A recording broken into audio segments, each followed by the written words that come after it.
পাঠিও স্মরণ করিও আমারে। উত্তর 24 পরগনা জেলা প্রেস ব্যুরোর উদ্যোগে বারাসাতের কলোনি মোড়ে লোকনাথ বাবার 295তম জন্মতিথি উপলক্ষে পূজার আয়োজন করা হয়েছিল। এদিনের এই অনুষ্ঠানে বারাসাত ময়না সংলগ্ন বেঙ্গল নিউরো অ্যান্ড ট্রমা সেন্টারের সহযোগিতায় বিনামূল্যে একটি স্বাস্থ্য শিবিরের আয়োজন করা হয়। এই স্বাস্থ্য শিবিরে বহু মানুষ চিকিৎসা পরিষেবা নিতে আসেন। পথ চলতি বহু মানুষ এই স্বাস্থ্য শিবিরে হাজির হন।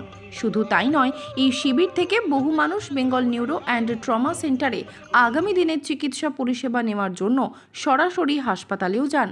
বেঙ্গল নিউরো অ্যান্ড ট্রমা সেন্টারের এই বিনামূল্যের স্বাস্থ্য শিবিরে উপকৃত হয়েছেন বহু মানুষ। বিশিষ্ট চিকিৎসক ডাক্তার মনোরঞ্জন জেনা এই স্বাস্থ্য শিবিরে উপস্থিত হন।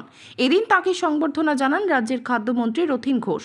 সংবাদ মাধ্যমের মুখোমুখি হয়ে বিশিষ্ট চিকিৎসক ডাক্তার মনোরঞ্জন জেনা এদিন জানান, বড় কথা প্রেস ব্যুরোকে আমরা অনেকটা ধন্যবাদ। আর সবসময় আমরা প্রেস ব্যুরো অর্গানাইজের সঙ্গে সবসময় আমরা আছি। আর সবথেকে আরেকটা কথা হলো, অনেকটা শ্রদ্ধালু যারা বাবা লোকনাথের মাথায় জল ঢালার জন্য 50-60 কিলোমিটার হেঁটে হেঁটে আসে।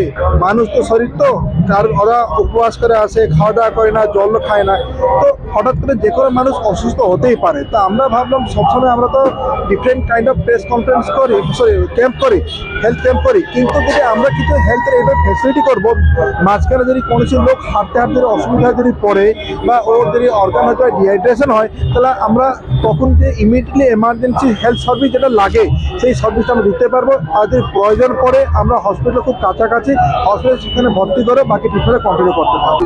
সবাইকে ধন্যবাদ। সবাই এই ক্যাম্পের জন্য এখানে এসেছেন, নিজেদের নিজের স্বাস্থ্য পরীক্ষা করেছেন।